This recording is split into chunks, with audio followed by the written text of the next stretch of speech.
विशेषतः या अधिवेशन काळात विरोधकाच्या तुलनेत सत्ताधारी मंडळीच आक्रमक दिसत होती. त्यामुळे हे अधिवेशन ह्या सर्व काही घटना घडामोडीने गाजले. आता अधिवेशन सुरू झाल्यानंतर विशेषतः दुसऱ्याच दिवशी धनंजय मुंडे यांनी राजीनामा दिला आहे. म्हणजे अधिवेशन सुरू झाल्यानंतर दुसऱ्या दिवशी राजीनामा दिला, मात्र तो सभागृहाबाहेर राजीनामा दिला आणि त्याची घोषणा मुख्यमंत्र्यांनी सभागृहाबाहेर केलेली आहे. आणि त्या मुद्द्यावर सभागृहात चर्चा होणे अपेक्षित होतं आणि सभागृहाला मुख्यमंत्र्यांनी माहिती देणेही गरजेचं होतं, मात्र मुख्यमंत्र्यांनी ती माहिती दिली नाही.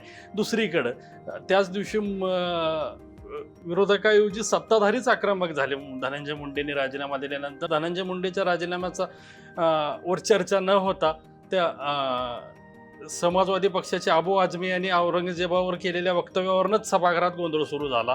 त्यामुळं विशेषतः सत्ताधाऱ्यांनी तर टायमिंग गाठलं किंवा टायमिंग साधलं आपल्याला असं म्हणता येईल. आणि धनंजय मुंडे यांच्यावरती चर्चा न होऊ देताच त्या मुद्द्यावरती त्यांनी अधिवेशन रेटलं. अबू आझमीच्या मुद्द्यावरती विशेषतः या अधिवेशनात कधीच म्हणजे की धनंजय मुंडेच्या राजीनाम्याविषयी बोललं गेलं आणि सकार शब्दही काढले नाही. विशेषतः विरोधक सुद्धा सभागृहाबाहेर धनंजय मुंडेच्या राजीनाम्याच्या ह्याच्यावरून तर आक्रमक झालेले दिसले, मात्र सभागृहात कधीच त्यांनी त्या विषयी सकार शब्दही काढलेला नाही. त्यामुळं या मुद्दा न मांडता याला पूर्णतः सरकारने बगल दिलेली आहे धनंजय मुंडेच्या राजीनामा प्रश्न. नमस्कार, मी रोशन मोरे. सरकारनामामध्ये आपलं स्वागत आहे. नमस्कार सर. नमस्कार. सर, माझा पहिलाच प्रश्न असा आहे की नुकतंच विधिमंडळाचं अधिवेशन पार पडलं, पण या अधिवेशनामध्ये असं म्हटलं होतं की जितक्या वेळ कामकाज व्हायला हवं होतं आणि ज्या प्रकारे ते होणं अपेक्षित होतं एवढं बहुमत असताना, तर त्या प्रकारे ते झालेलं नाही. 4 आठवडे हे अर्थसंकल्प चालणं अपेक्षित होतं, मात्र अधिवेशन 4 आठवडे चाललं, पण त्यातले 16 दिवस कामकाज पूर्ण झालेलं आहे. 16 दिवसात जवळपास 145 ते 147 तास काम चाललं. मात्र आणि या अधिवेशन काळात जवळपास 9 विधेयकं मांडली गेलीत आणि 9 विधेयकाला मंजुरीही मिळाली. त्याशिवाय 35 लक्षवेधी सूचना मांडल्या, त्यालाही मंजुरी मिळाली.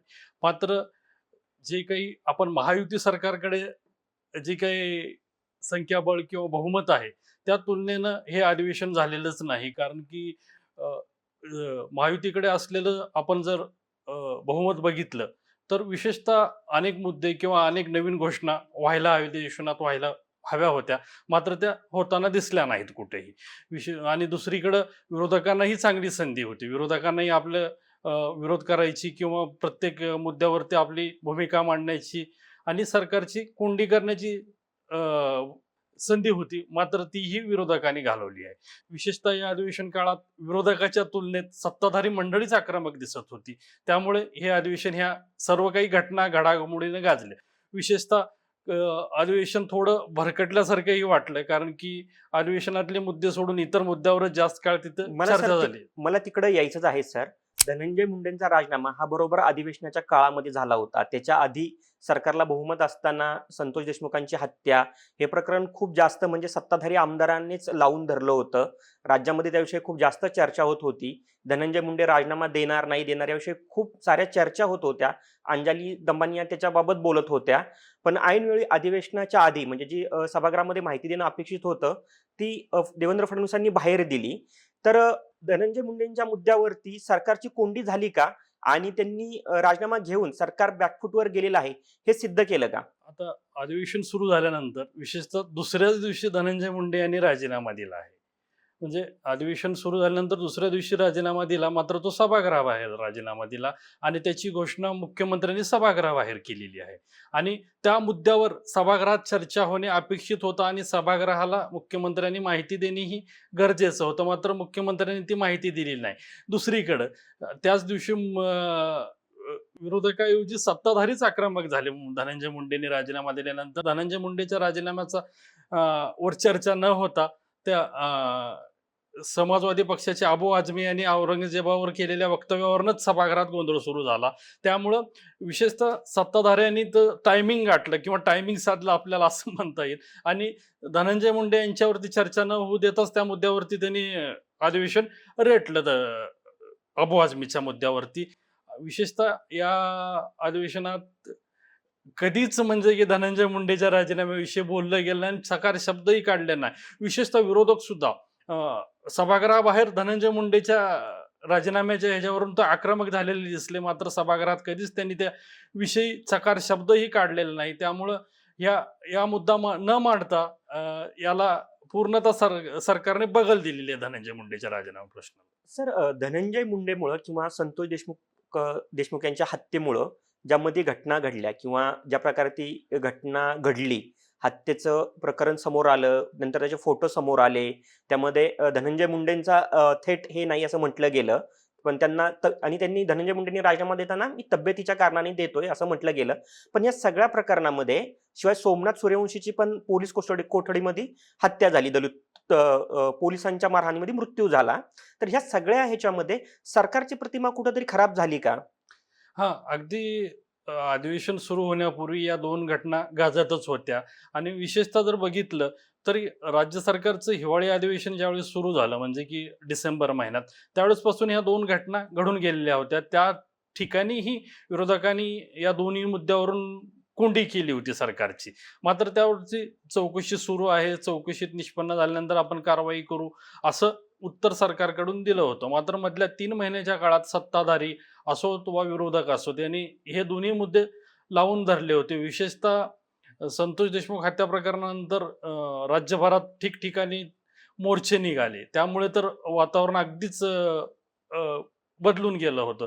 त्यामुळं अर्थसंकल्पीय अधिवेशनाच्या सुरुवातीलाच लक्षात आलं होतं की विरोधक या धनंजय मुंडेच्या राजीनाम्यावरून सरकारची कोंडी करणार आणि त्यांनी कोंडीही केली होती आणि तो प्रश्न लावूनही धरलेला होता.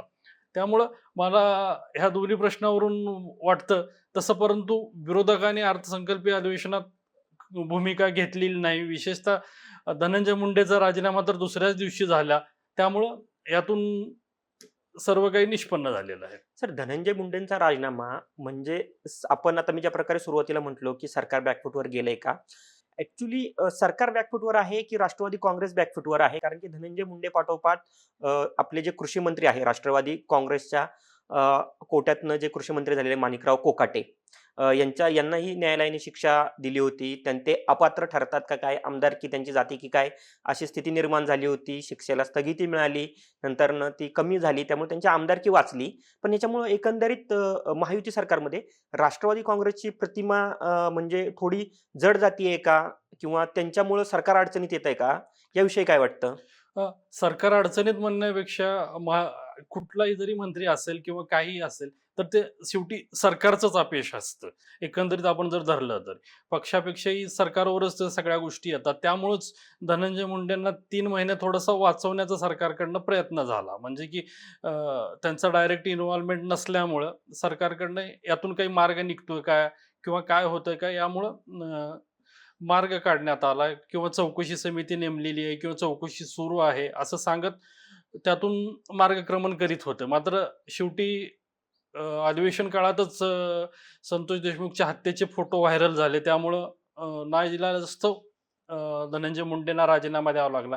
आता दुसरी एक घटना त्यानंतर तुम्ही म्हणताय माणिकराव कोकाटेंचाही विषय. माणिकराव कोकाटेंचाही विषय न्यायालयात होता. न्यायालयाने सुरुवातीला त्यांचे हे केले म्हणजे की दोषी ठरवलं होतं. मात्र त्यानंतर त्याला स्थगितीही दिली. त्यामुळे ते प्रकरण थोडंसं न्यायप्रविष्ट असल्यामुळं वेगळं झालं.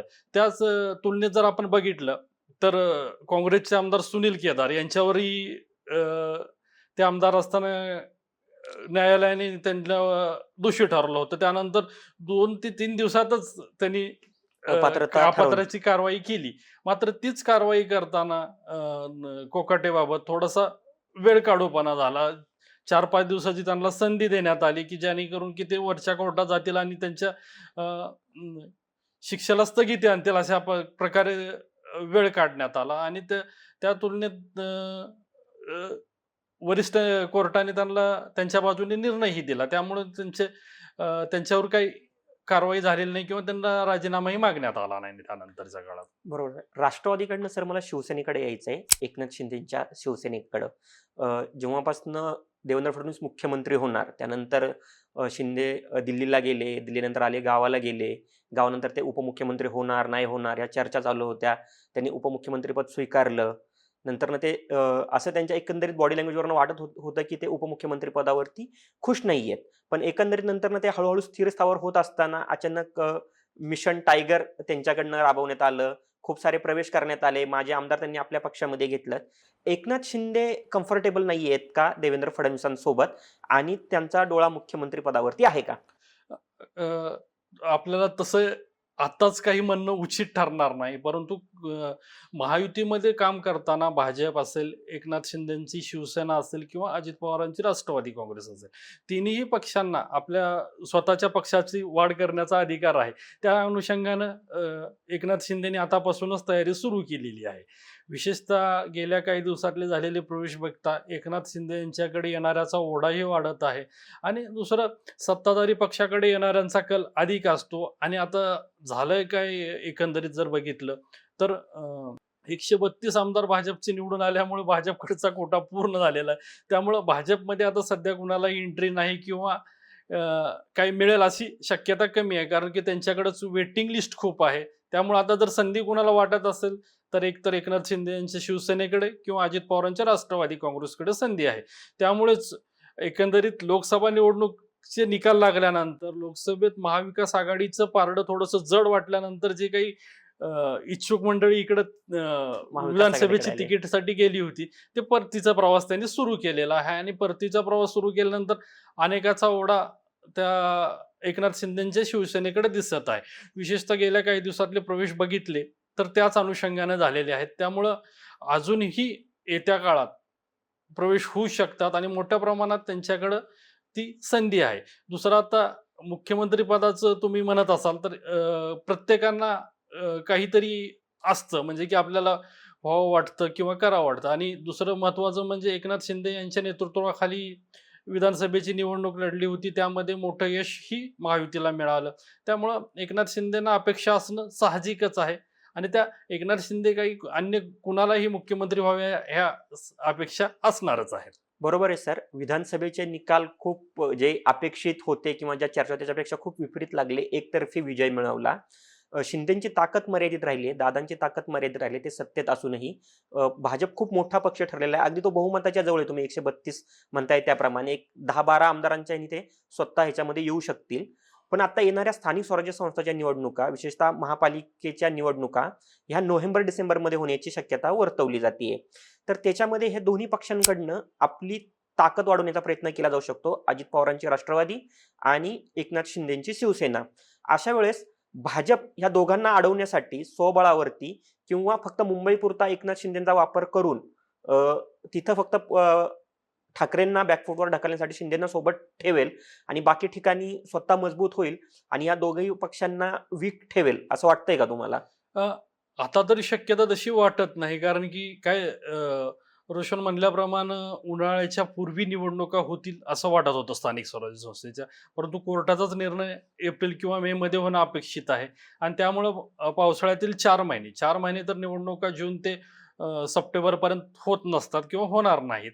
त्यामुळं तुम्ही म्हणलं तर की नोव्हेंबर किंवा डिसेंबरमध्येच्या स्थानिक स्वराज्य संस्थेच्या निवडणुका होतील आणि स्थानिक स्वराज्य संस्थेच्या निवडणुका व्हायला अजून जर पाहिलं तर ते 7 ते 8 महिन्याचा कालावधी आहे. तोपर्यंत बऱ्याचशा काही घडामोडी घडण्याची शक्यता आहे. मात्र आपण म्हटल्याप्रमाणे की भाजपला मुंबई महापालिका जिंकण्यासाठी शिवसेना शिंदे गट किंवा राष्ट्रवादी काँग्रेस अजित पवार गटाची मदत लागणारच आहे. त्यामुळं मुंबईच्या पुरता तर महापालिका पुरता तर ते स्वबळावर भाजप लढण्याचा निर्णय घेणार नाही. मात्र अन्य ठिकाणी स्वबळावर लढण्याचे निर्णय घेऊ शकतात, कारण की एकंदरीत काय युतीकडे भरपूर कार्यकर्ते आहेत आणि भरपूर जणांची इच्छा आहे. त्यामुळे बंडखोरी होण्याची शक्यता आहे. ती टाळण्यासाठी सर्वजण स्वबळावर काही ठिकाणी लढू शकतील. मात्र त्याचा निर्णय तिथल्या स्थानिक परिस्थिती आणि स्थानिक ह्या गोष्टी बघून घेतला जाईल असं मला वाटतं. सर, देवेंद्र फडणवीस हे उत्तम प्रशासक आहेत. त्यांच्या आधीची 5 वर्ष आपण 2014ची बघितलेली आहेत. त्यांची प्रशासनावरती चांगली मांड आहे. पण आत्ता जर राज्यातली परिस्थिती पाहिली तर नागपूरची दंगल असेल, राहुरीतलं जे प्रकरण असेल, स्वारगेटची रेप केस, बलात्काराचं जे प्रकरण असेल, कोकणामध्ये हिंदू मुस्लिम जो एका दर्ग्याच्या निमित्तानं जो तणाव निर्माण झाला तो असेल, तर असं वाटतंय का की एवढं बहुमत असून सुद्धा सरकारला कायदा सुव्यवस्था किंवा हिंदुत्ववादी विचारधारेची लोक असतील, बाकी दुसऱ्या कट्टर विरोधाचे विचार असतील, तर ह्यांना थोपवायला कुठेतरी अपयश येत आहे? अपयश तर म्हणण्यापेक्षा कायदा सुव्यवस्था परिस्थिती थोडीशी नाजूक असं वाटायला का लागलं राज्यातली. कारण की ह्या ज्या काही घटना घडतात, त्याकडं गांभीर्यानं वागण्याची गरज आहे मुळात म्हणजे की. आणि ते अ, अ, देवेंद्र फडणवीस एक उत्तम प्रशासक आहेत. ते बघतायत आणि प्रत्येक गोष्टीत आणि घडामोडीत त्यांचं लक्ष असतं आणि आरोपीपर्यंत पोहोचून त्या प्रत्येक घटनेची उकल करण्याची त्यांची क्षमता राहिलेली आहे. त्यामुळं आपल्याला असं डायरेक्टली म्हणता येणार नाही, परंतु घटना, घडामोडी घडतच असतात. परंतु त्याच्यातून त्यांनी बरचसं काही आरोपीपर्यंत पोहोचण्याचा प्रयत्न केलेला प्रत्येक घटना, घडामोडीच्या मागे. त्यामुळं अशी कायदा व्यवस्था फारशी ढासळली असं काही म्हणता येणार नाही आपल्याला यातून म्हणजे. सर मला याच्यावरूनच कुणाल कामरा प्रकरणावरनं यायचंय. अगदी ताजं प्रकरण आहे. त्यांनी जे व्यंगात्मक गाणं केलं, विडंबनात्मक गीत केलं, त्यानंतर त्याच्या विरोधात केस झाली. शिवसैनिकांनी जाऊन तिथं तोडफोड केली. विशेषतः ते एकनाथ शिंदेंवरती केलं होतं. त्याच्यावरती विधानसभेमध्ये पण खूप अ, चर्चा चर्चा. झाली. सत्ताधारी पक्षाचे आमदार आक्रमक झाले. त्यांच्या विरोधामध्ये हक्कभंग आणला गेलेला आहे. तो स्वीकारल्याची पण माहिती आहे सचिवालयाकडनं. तर ह्या सगळ्या ह्याच्यामध्ये कुणाल कामरासारख्या कॉमेडियनला सरकारने किती गांभीर्यानं घ्यायला हवं आणि त्याच्यावरती प्रतिक्रिया द्यायला हवी. विशेष म्हणजे मुख्यमंत्री देवेंद्र फडणवीसांनी याच्यावरती प्रतिक्रिया दिलेली आहे. तर या सगळ्या प्रकरणाकडे तुम्ही कसं पाहता? अ, कुणाल कामरा प्रकरणात मुळात तर आता त्यावरती मद्रास उच्च न्यायालयाने निकाल दिलेला आहे. तुम्हाला माहीतच आहे काय हो, हो. निर्णय दिलाय, जामीन मंजूर मंजूर झालं झालेला त्याचा. आहे. मात्र त्यामुळं हा प्रश्न जवळपास निकाली लागल्यासारखाच आहे. कारण की त्यांनी त्यांच्या अटकेला तिथून स्थगिती मिळवलेली आहे. हं. त्यामुळं काय कारवाई होणार, काय नाही होणार हे कोर्ट ठरवणार आहे आणि हे प्रकरण न्यायप्रविष्ट आहे. हं. दुसरीकडे जर आपण ह्या अधिवेशन काळात एक गोष्ट जर नमूद करायला हवीच. कारण हं. की काय झालेलं आहे, अधिवेशन काळात पूर्णतः सत्ताधारीच आक्रमक होते. सत्ताधाऱ्यांनीच विविध मुद्दे काढले, विविध मुद्दे मांडले आणि त्यावरूनच सरकारचीच कोंडी केली. दुसरं विरोधकांनी ज्या पद्धतीनं मांडायला पाहिजे किंवा विरोधकांनी जे मी मुद्दे मी सर त्याच प्रश्नाकडे येतोय. माझा एक प्रश्न आहे, की महाविकास आघाडी जी लोकसभेमध्ये मजबूत दिसत होती, ती विधानसभेमध्ये पण एकत्र लढली. त्यानंतर मग आत्ता जे तुम्ही ज्या प्रकारे म्हणताय, की विरोधकांना संधी होती. एकतर विरोधकांकडे संख्याबळ नाहीये. हा एक मुद्दा आहे. म्हणजे विरोधी पक्ष नेतेपद हा जो मुद्दा आहे, तर त्याच अनुषंगानं आपण बोलूया, की विरोधी पक्ष नेतेपदाबद्दल असं सांगितलं जातं, त्या तुम्ही सविस्तर त्याच्याविषयी बोलू शकता, की त्याला विशिष्ट संख्या पाहिजे असा काही सचिवालयाचा नियम नाहीये, विधिमंडळाच्या सचिवालयाचा, की ते विधानसभेचे अध्यक्ष ठरवतात.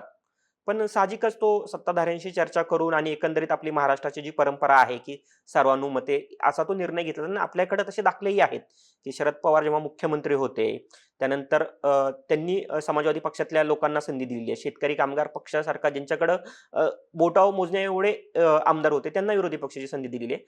अशा परिस्थितीमध्ये आत्ताच्या अधिवेशनामध्ये भास्करराव जाधवांचं नाव हे शिवसेनेकडनं, उद्धव ठाकरेंच्या शिवसेनेकडनं देण्यात आलं होतं. पण त्यांच्या नावाची घोषणा करण्यात आलेली नाही. तर त्याच्या मागचं नेमकं काय कारण आहे? विरोधी पक्ष नेता नको आहे का सत्ताधाऱ्यांना? किंवा ती निर्णय घेण्यास उशीर होतोय का? निर्णय घेण्यास तर उशीर नक्कीच होत आहे. कारण की गेल्या हिवाळी अधिवेशनातच विरोधी पक्षनेता निवडीबद्दल चर्चा सुरू होती. त्याच वेळी सांगण्यात आलं होतं, की आपण याबाबत अर्थसंकल्पीय अधिवेशनात निर्णय घेऊया आणि त्याप्रमाणे विशेषतः सत्ताधाऱ्यांनी तो निर्णय घ्यायला हवा होता. परंतु सत्ताधाऱ्यांनी तो चेंडू आता अध्यक्षाच्या कोर्टात टोलवलेला आहे आणि त्याबाबत विधानसभा अध्यक्ष निर्णय घेतील असं त्यांनी सांगितलेलं आहे. त्यामुळं विधानसभा अध्यक्षाकडेही म्हणजे की विरोधी पक्षनेतेपदाची मागणी करण्याआधीच भास्कर जाधव यांनी पत्र व्यवहार करून नक्की काय लागतं विरोधी पक्षनेतेपदासाठी? काय अडचण, घटनात्मक वगैरे किंवा संख्याबळ एवढंच पाहिजे का? याची माहिती घेतली होती. त्यावरती विधिमंडळाने कडूनच माहिती त्यांना देण्यात आलेली आहे, की तसं काही संख्याबळाची वगैरे काही अट नाही आणि यावरचा निर्णय हा विधानसभा अध्यक्षच घेणार. त्यामुळं ह्यावेळेस अधिवेशन सुरू होण्यापूर्वीच थोडीशी वाटत होतं किंवा चित्र निर्माण झालं होतं, की ह्यावेळेस विरोधी पक्षनेतेपदी निवड केली जाईल. त्यासाठीचा पत्रव्यवहारही अ, भास्कर जाधवने पूर्ण केला होता आणि दुसरं म्हणजे की महाविकास आघाडीच्या तिन्ही पक्षांनी एकत्र बसून सगळ्या गोष्टी ठरवून घेतल्या होत्या. ठरवून घेतल्या होत्या म्हणजे की विधानसभेचं विरोधी पक्षनेतेपद शिवसेनेकडे असेल आणि विधान परिषदेचं विरोधी काँग्रेसकडे. पक्षनेतेपद थोडंसं अंबादास दानवे माझ्या मते ऑगस्ट ते सप्टेंबरमध्ये त्यांची मुदत संपत असल्यामुळे ते रिटायर होत असेल आणि पुढे ते काँग्रेस. काँग्रेसकडे जाईल. आणि लोकलेखा जी काही समिती आहे, लोकलेखा समितीलाही कॅबिनेट मंत्र्याचा दर्जा असतो आणि हे लोकलेखा समितीचं अध्यक्षपद राष्ट्रवादी काँग्रेस, शरद पवार गटाने घ्यायचं ह्या सगळ्या त्यांच्याकडे ठरलेलं होतं. त्या पद्धतीनं बॉन्डिंग झालेलं होतं. मात्र नेमकं याला सत्ताधारी पक्षाकडून कुठेच थारा देण्यात आलेला नाही. त्यामुळेच ह्या सगळ्या प्रक्रिया किंवा विरोधी पक्षनेतेपदाची निवड झालेली नाही. त्यामुळे येत्या काळात तरी होणार का नाही हा प्रश्नच आहे. त्यामुळे आपल्याला त्याचीही उत्सुकता असेल. यालाच एक उपप्रश्न आहे सर माझा, की विधिमंडळाच्या ज्या काही समित्या आहेत त्याच्यामधल्या आता नियुक्त्या झाल्या. त्याच्यामध्ये उद्धव ठाकरेंच्या एकाही आमदाराला संधी मिळालेली नाहीये. आपण ते चेक केलं पाहिजे. पण माझ्या माहितीप्रमाणे नाही संधी मिळालेली आहे. विरोधी पक्ष नेतेपदासाठी मिळालेली नाहीये. तर ठाकरेंवरती विशेष प्रेम आहे का? की विशेष राग आहे सत्ताधाऱ्यांचा? की वेट अँड वॉचची भूमिकेमध्ये आहेत, की काय करायचं याचं? अ, काय माहितीये विधानसभा निवडणुकीचा निकाल लागला त्यानंतर थोडंसे रणनीतीच सगळ्या पक्षाची बदललेली आहे आणि एकमेकाकडे पाहण्याचा थोडासा दृष्टिकोनच बदललेला आहे. त्यामुळे कोण कुठं आहे, कोण काय आहे, हे सध्या तरी सांगणं अवघड आहे. त्यामुळेच जरा थोडीशी ठाकरे गटाची कोंडी करण्याचा प्रयत्न ह्यातून होतोय हेही दिसत आहे. परंतु ठाकरे गट ही जवळीक तशी निर्माण केलेली आहे. त्याने विशेषतः भाजपशी त्यांची जवळीक पाहता ह्या अधिवेशनात विरोधी पक्षनेतेपदाचा मुद्दा निकाली लागेल असे वाटत होतं. मात्र तो निकाली लागलेला नाहीये. विशेषतः दुसरीकडे बघितलं आपण तर विधानसभेचे उपाध्यक्षपदाची निवड ही शेवटच्या दिवशी झाली आणि ती बिनविरोध झाली. त्यामुळं कुठेतरी संधी वाटत होती, की ह्या अधिवेशनात राज्याला विरोधी पक्षनेतापद मिळणार, परंतु ती काही मिळालेली नाही. सर, सत्ताधाऱ्यांकडं एवढं प्रचंड बहुमत आहे, विरोधी पक्षाकडं तेवढं संख्याबळ नाहीये. पण विरोधी पक्षाला रस्त्यावरती उतरण्याची संधी होती. म्हणजे मागच्या 4 महिन्यामध्ये जे काही घडलं, ज्या प्रकारच्या घटना घडल्या, त्यानुसार त्यांना संधी होती. म्हणजे धनंजय मुंडेंच्या राजीनाम्याचं प्रकरण असेल किंवा संतोष देशमुखांच्या हत्येचं प्रकरण असेल, त्यानंतर सोमनाथ सूर्यवंशीचं प्रकरण असेल, त्यानंतर आता नुकतेच नागपूरमध्ये झालेली दंगल असेल आणि ह्यासारखी अनेक उदाहरणं देता येतील, की एवढं सगळं चालू असताना सत्ताधाऱ्यांकडनं तो विशेषतः सूर आवळला नाही. धनंजय मुंडेबाबत किंवा धनंजय मुंडेंच्या बाबत आणि विशेषतः संतोष देशमुख हत्या प्रकरणामध्ये सत्ताधारी आमदार सुरेश धस यांनी हे प्रकरण लावून धरलं. ना एवढी संधी असताना विरोधकांना सूर का सापडत नाहीये या सगळ्यामध्ये? अगदी बरोबर आहे. झालं काय, की अर्थसंकल्पीय अधिवेशन सुरू होण्यापूर्वी एकमेकाच्या उकळ्या-पाकळ्या सत्ताधारी आणि विरोधक काढत होते. त्यामुळं ह्या अधिवेशनात मोठी खडाजंगी होईल असंच सगळ्यांना वाटत होतं आणि दोन्हीही सत्ताधारी आणि विरोधक हे एकमेकावर तुटून पडतील का काय अशी परिस्थिती वाटत होती.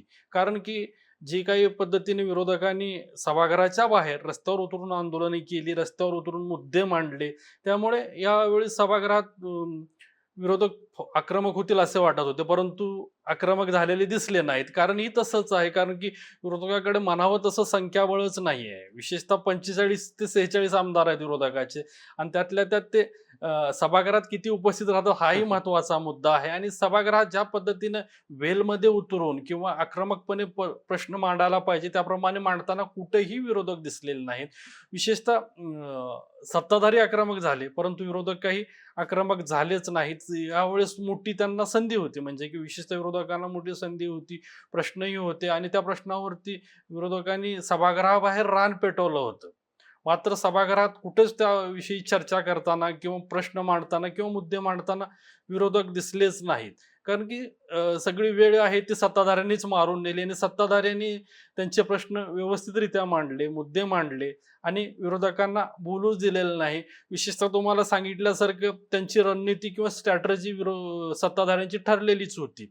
विशेषतः तुम्हाला दुसऱ्या दिवशीचाच अनुभव सांगितला. धनंजय मुंडेचा राजीनामा त्यांनी घेतला, पण सभागृहाबाहेर घेतला आणि सभागृहात मात्र तो समाजवादी पक्षाच्या अबू आझमीचा मुद्दा रेटत नेत पूर्णतः बाजू पलटवून टाकली. म्हणजे की सत्ताधाऱ्यांनी विरोधकांना कसलीच संधी या अधिवेशनात दिलेली नाही. एकंदरीत या अधिवेशनात सत्ताधारी आक्रमक राहिले आणि विरोधक मात्र प्रचंड बॅकफुटवर गेलेले दिसत आहेत.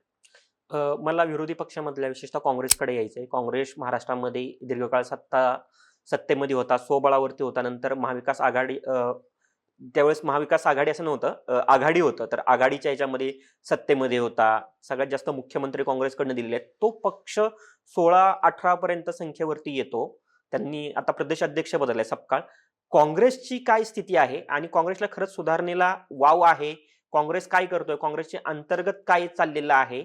आणि खरंच काँग्रेस परत उभा राहील का? या मागच्या नवीन सत्ता स्थापन झाल्यापासून आपल्याला काय वाटतंय? नाही, सत्ता स्थापनेनंतर जी काही घडामोड आहे किंवा काँग्रेसमधील आपलं बघत आहेत, काँग्रेसनी प्रदेशाध्यक्ष बदलून नवसंजीवनी देण्याचा प्रयत्न केलेला आहे. विशेषतः नाना पटोलेंचा राजीनामा घेऊन हर्षवर्धन सपकाळला संधी दिलेली आहे. हर्षवर्धन सपकाळ एक अ, अ, संघटनात्मक सं कामासाठी ते. संघटनात्मक कामासाठी प्रसिद्ध आहेत. त्यामुळे संघटनात्मक काम करतील आणि विशेषतः त्यांच्याकडे कुठल्याच संस्था नाहीत हं. किंवा बाकी गोष्टी नाहीत. त्यामुळे त्यांच्यावर कुठला दबाव येणार नाही, हे त्यामागचं राजकारण ओळखून काँग्रेसने त्यांच्या हातात ही सगळी सूत्र दिलेली आहेत. त्या पद्धतीनं आता जोखीम पत्करून हर्षवर्धन सपकाळ ग्राउंड लेव्हलवर उतरलेही आहेत. ते आंदोलन उभारत आहेत आणि आक्रमक पद्धतीने त्यांची बाजू लावून धरतायत. मात्र त्या पद्धतीनं ते करत असताना मात्र त्यांना इतराकडून साथ दिली जात नाही आणि इतराकडून म्हणेल तेवढं सहकार्य मिळत नाही. विशेषतः आता त्यांच्याकडील बरेचसे नेते म्हणजे की जे की विधिमंडळातच नाही, त्यांना घरी बसावं लागलेलं आहे, डायरेक्ट पराभव स्वीकारावा लागलेला आहे. मात्र तेही अजून रस्त्यावर उतरत नाहीत किंवा त्यांच्याशी पाठीशी ठामपणे उभारत नाही. त्यामुळं थोडंसं अजून काँग्रेसमध्ये मरगळलेली अवस्था आहेच आहे. त्यात त्यामुळं आता जर नवसंजीवनी द्यायची असेल, तर निश्चितच त्यासाठी नेत्यांना रस्त्यावर उतरून आंदोलन करावे लागतील आणि आंदोलनाच्या माध्यमातूनच कार्यकर्ते गोळा करून परत एकदा पेटून उठायचं काम करावं लागणार आहे. काँग्रेसकडनं सर मी शिवसेनेकडे येतो. त्यानंतर आपण राष्ट्रवादी काँग्रेसकडे जाऊ. अ, शरद पवार चंद्र राष्ट्रवादी काँग्रेस पक्ष त्याकडे जाऊ. मला एक उद्धव ठाकरेंविषयी प्रश्न विचारायचा आहे. येणारी तुम्ही ज्या प्रकारे म्हणताय, की आपली जी निवडणूक आहे, महापालिकेची निवडणूक, ती एक आपण नोव्हेंबर-डिसेंबरमध्ये आपण गृहीत धरून चालतोय, की जर काही नाही अडचण आली तर ती नोव्हेंबर-डिसेंबरमध्ये व्हायला हवी. उद्धव ठाकरे ज्या प्रकारे लोकसभेला ते दिसत होते, त्यांच्याप्रती जी सहानुभूती होती, पक्षफुटीनंतर जे होतं, ते सगळं वातावरण एकंदरीत बदललेले आहे. ते बॅकफूटवरती दिसत आहेत. मुंबई महापालिका निवडणूक हे त्यांच्या अस्तित्वाचा प्रश्न असेल. त्याच्या आधी आदित्य ठाकरेंना दिशा सालियन प्रकरणावरून घेरण्यात आलेले आहेत. नारायण राणे शिवाय मंत्री नितेश राणे ज्या प्रकारे टीका करतायत, भाजपकडनं पाठिंबा असल्याशिवाय ह्या लेव्हलला ते ठाकरेंविषयी बोलतील असं वाटत नाहीये. त्यामुळं कुठेतरी उद्धव ठाकरेंची गोची होतीये का, की मुंबई महापालिकेपर्यंत आपल्याकडची लोकं टिकवून ठेवायची, संघटनात्मक टिकवून ठेवायची आणि या सगळ्या संकटांना सामोरं जाऊन पुन्हा एकदा निवडणुकीमध्ये यश मिळवायचं, हा याकडे तुम्ही कसं पाहता? अ, आपण जर उद्धव ठाकरेंच्या शिवसेनेविषयी किंवा उद्धव ठाकरेंच्या भूमिकेविषयी जर यातून बघितलं, तर उद्धव ठाकरेंच्या सेनेला विधानसभा निवडणुकीनंतर तर मोठ्या प्रमाणात गळती लागल्याचं चित्र दिसत आहे आणि विशेषतः जाणाऱ्याची संख्या दररोज वाढत आहे. परंतु मुंबईत अजूनही फटका त्यांना बसतच आहे. मात्र कुठेतरी भाजपला किंवा महाविकास आघाडीला त्यामुळं थोडासा फटका बसेल असं वाटतंयच म्हणजे की राजकारणात. परंतु उद्धव ठाकरेविषयी जी काही सहानुभूती तुम्ही म्हणल्यासारखं लोकसभेला होती ती विधानसभेला दिसली नाही आणि विधानसभेला जी दिसली नाही त्यामुळं ती महापालिकेला असणार का नाही हा प्रश्नच आहे. मात्र एक आहे की विधानसभा निवडणुकीत आणि महापालिका निवडणुकीत जवळपास वर्षभराचा कालावधी राहणार आहे. त्या वर्षभरात जर काही वेगळी झाल्या, घटना घडल्या किंवा काही घडामोडी घडल्या आणि त्याचा फायदा जर परत एकदा उद्धव ठाकरेंना झाला तर तो वेगळाच आहे आणि दुसरीकडं जरी पडझड होत असेल तर उद्धव ठाकरेचे शिवसेनेचे आमदार बऱ्यापैकी मुंबईत निवडून आलेले आहेत. त्यामुळं मुंबईत फारसं नुकसान अद्याप तरी ठाकरे गटाचं झालेलं दिसत नाही. त्यामुळे त्यांना उभारी राहण्याची संधी आहे आणि त्या अनुषंगाने त्यांनी कामही सुरू केलेलं आहे. विशेषतः काही ठिकाणी त्यांनी आमदारांनाही कामाला लावलेलं आहे आणि त्यामुळं येत्या काळात त्यांना संधी आहे, परंतु त्यासाठी त्यांना अंग झटकून कामाला लागावं लागणार आहे. आदित्य ठाकरे यांनी उद्धव ठाकरेंना त्यांच्यावरचे झालेले आरोप खोडून काढत आपल्या आपल्या संघटनात्मक मांडणीवर लक्ष देत येत्या काळात होणाऱ्या महापालिका निवडणुकीवर लक्ष केंद्रित केलं तर नक्कीच त्यांना संधी मिळेल असंच वाटतं मला की अजून तरी. सर, राष्ट्रवादी काँग्रेस शरदचंद्र पवार पक्षाचे प्रदेशाध्यक्ष जयंत पाटील यांच्याविषयी वारंवार चर्चा असतात. त्यांनी स्वतः स्पष्टीकरण दिलेलं आहे. शरद पवार साहेबांनी स्वतः याच्याविषयी बोललेले आहेत. पण त्या चर्चा सुरूच आहेत. तर एकंदरीत या परिस्थितीमध्ये आता नुकतीच त्यांचं दिल्लीमध्ये एक कार्यकारिणीची हे झाली. त्याच्यामध्ये पण असं आपण पुन्हा लढायचं, पुन्हा संघटनात्मक बांधणी करायची, अशाच प्रकारची चर्चा झालेली आहे. राष्ट्रवादी काँग्रेसचा म्हणजे राष्ट्रवादी काँग्रेस शरदचंद्र पवार पक्षाचा आत्ता स्टँड काय असेल आणि त्यांना तुम्हाला नजीकच्या काळामध्ये स्थानिक स्वराज्य संस्थेच्या निवडणुकीच्या दृष्टीनं त्यांना काय भवितव्य दिसतंय तुम्हाला त्यांचं? अ, गेले काही दिवस बघितलं तर स्थानिक स्वराज्य संस्थेच्या निवडणुकीची तयारी राष्ट्रवादी काँग्रेस शरद पवार गटाकडूनही केली जात आहे. विशेषतः ते जागोजागी मेळावे घेणे किंवा पक्ष कार्यकर्त्यांना उभारी देण्याचं काम त्यांच्याकडून केलं जात आहे. आता मध्यंतरीच्या काळापासून म्हणजे की गेल्या 4 महिन्यापासून जयंत पाटलाबाबतच्या ज्या काही अफवा आहेत त्या अफवाच ठरलेल्या आहेत. त्यामुळे ते काही आपल्याला म्हणता येणार नाही काय करतील किंवा काय इकडं-तिकडं होतील असं वाटत नाही. कारण की ज्यावेळेसपासून राष्ट्रवादी फुटले त्यावेळेसपासून त्यांच्या जाण्याच्या किंवा ते जातील अशी शंका व्यक्त केली जाते. मात्र ती कधीच घडलेली दिसत नाही. त्यामुळे आपण त्याच्याबद्दल बोलू शकतो किंवा म्हणू शकतो की आपल्याला येत्या काळात जर राष्ट्रवादीला पुन्हा उभा राहायचं असेल तर संधी नक्कीच आहे आणि राष्ट्रवादी पक्ष असा आहे की तो उभा राहू शकतो आणि तशी त्यांच्याकडं संधीही आहे उभा राहण्याची.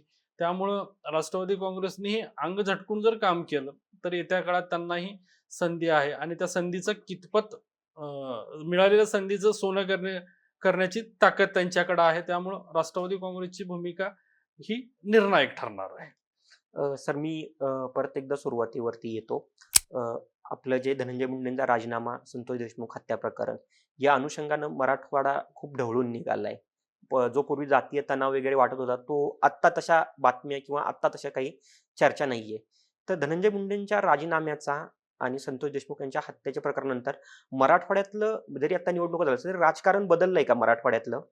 अ, महाराष्ट्रातलं राजकारण म्हणण्यापेक्षा जे काही जातीयतेचा तणाव होता तो हं, पूर्णतः निवळल्यासारखा एक 3-4 महिन्यात वाटतोय मला. म्हणजे की हं. जी काही पूर्वी आंदोलनं झाली किंवा बाकीचा जे काही खटाटोप झाला तो ज्या 4 महिन्यात तसा काही मराठवाड्यात जाणवत नाही किंवा दिसतही नाही.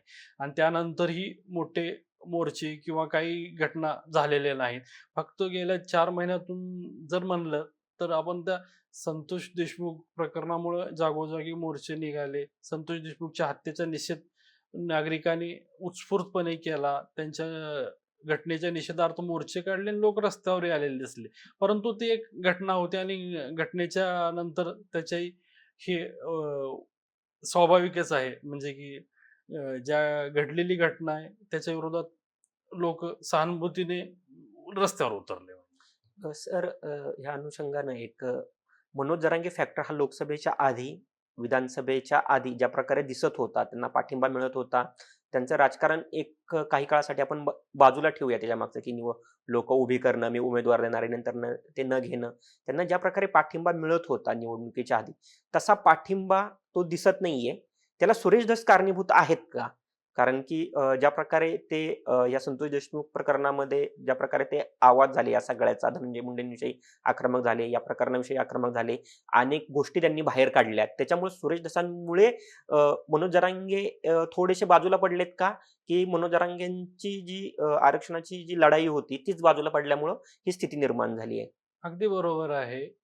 विधानसभा निवडणुकीनंतर मनोज जरांगे पुन्हा आक्रमक होतील असं आपल्याला वाटत होतं. आक्रमक पद्धतीनं मराठा आरक्षणाचा मुद्दा रेटून नेतील किंवा रेटून धरतील असं वाटत होतं. मात्र नेमकं झालं काय, की अ, विधानसभा निवडणुकीचे निकाल लागल्यानंतरच जवळपास 9 डिसेंबरला संतोष देशमुखच्या हत्येचं प्रकरण घडलं. संतोष देशमुखच्या हत्या प्रकरणानंतर पूर्णतः अ, वातावरणच राज्याचं बदललं. वातावरणच बदललं आणि ते सगळ्यांनी त्या संतोष देशमुखच्या घटनेच्या पाठीमागच म्हणजे की आपण जे काही आरोपींना अटक करावी यासाठी मोर्चे काढले आणि त्या मोर्चासाठी म्हणून सुरेश धस पुढे आले. विशेषतः तिकडे बजरंग सोनवणे असतील किंवा आमदार संदीप क्षीरसागर असतील, हे रस्त्यावर उतरलेले दिसले. त्यामुळं एकंदरीतच थोडासा मराठा आरक्षणाचा मुद्दा जो आहे काय आहे तो मागच पडला. त्यानंतर आता आक्रमक पद्धतीने जर परत एकदा मनोज जरांगे संधी शोधून किंवा कशा पद्धतीनं मांडतात हे महत्त्वाचं आहे. परंतु गेल्या काही दिवसात बघितलं तर त्यांनी आंदोलन केलेलं नाही किंवा ते रस्त्यावर थोडंसं उतरतानाही दिसत नाही. त्यामुळे त्यांचा आपण असं डायरेक्टली म्हणणं ही चुकीचं आहे, की त्यांचा सुरेश दस त्यांच्यापेक्षा हे झालेत, वरचढ ठरतायत किंवा हे असं चुकीचं ठरेल असं मला वाटतं. बरोबर सर. शेवटचा प्रश्न आहे माझा. सरकार खूप स्थिर सरकार आहे. विरोधकांकडं 40-45चं तुम्ही संख्याबळ तुम्ही म्हणताय. मग ह्या सरकारला बाहेरनं तरी आत्ता आव्हान नाहीये. आणि आपण मागच्या 4 महिन्यामध्ये बघतोय मागील, या 4 महिन्यामध्ये सरकारला अंतर्गतच डॅमेज होतंय. म्हणजे मंत्र्यांमुळे असेल, त्यांच्या विधानांमुळे असेल, त्यांच्या कृतीमुळे असेल, सरकारला अंतर्गतच त्यांच्यामध्ये कुरघोड्या आणि ह्याच्यामुळेच हे सरकारला स्वतःचंच ओझं होईल का? आणि इथनं पुढे सरकारची वाटचाल तुम्ही कुठल्या दृष्टीने पाहताय? नाही, नाही. वाटचाल म्हणण्यापेक्षा सरकारमध्ये अंतर्गत कुरघोड्या तर राहणारच आहेत. विशेषतः आपण अर्थसंकल्पीय अधिवेशनात बघितलात, तर निधी वाटपावरूनच थोडेसे मतभेद दिसून येत होते. मग आमच्या खात्याला कमी मिळाला, तुमच्या खात्याला कमी मिळाला, यावरून कुरघोड्या सुरूच आहेत आणि ह्या कुरघोड्या सुरूच राहणार आहेत. कारण की जोपर्यंत 5 वर्षाचा कालावधी राहील, तोपर्यंत मला कमी मिळालं किंवा माझ्या वाट्याला कमी आलं, तुम्हाला जास्त मिळालं, हे सुरूच राहणार आहे. त्यामुळं संधी तर आहेच. विशेषतः काय झालं, लाडकी बहीण योजनेमुळे राज्य सरकारकडे म्हणावा तसा निधी उपलब्ध नाही आहे. त्यामुळं निधीमुळं तर सरकार थोडंसं अडचणीत आहे असं वाटतच आहे. कारण की तुम्ही म्हणल्यासारखं पूर्णतः बहुमत आहे आणि सगळ्या गोष्टी असताना ह्या अर्थसंकल्पीय अधिवेशनात मोठमोठ्या घोषणा राज्य सरकारकडनं केल्या जातील आणि मोठमोठे मुद्दे प्रकल्पाला चालना मिळेल असे वाटत होते. मात्र ते कुठेही झालेले दिसत नाही आणि मोठी कुठलीच घोषणा या अर्थसंकल्पीय अधिवेशनात झालेली नाही. त्यामुळं थोडंसं येत्या काळात या बहुमत आहे, या बहुमताचा फायदा करून घेऊन चांगले मुद्दे आणि चांगल्या योजना जर सरकारने रेटल्या, तर निश्चितच सरकारकडे सरकारला मोठं कामही करता येईल. मात्र तुम्ही म्हणल्यासारखं थोडं अंतर्गत कुरघोड्या राहिल्या तर थोडंसं अंतर्गत प्रश्नाचंच ओझं जास्त वाटायला लागेल आणि त्या अंतर्गत प्रश्नाच्या ओझ्याखाली सरकार दबलं जाऊ नये एवढंच मला वाटतं. धन्यवाद सचिन सर. अशाच अ, राजकीय घटनांचं विश्लेषण आपण सचिन सरांकडनं इथनं पुढे ऐकत जाऊ. इथेच थांबूया. धन्यवाद.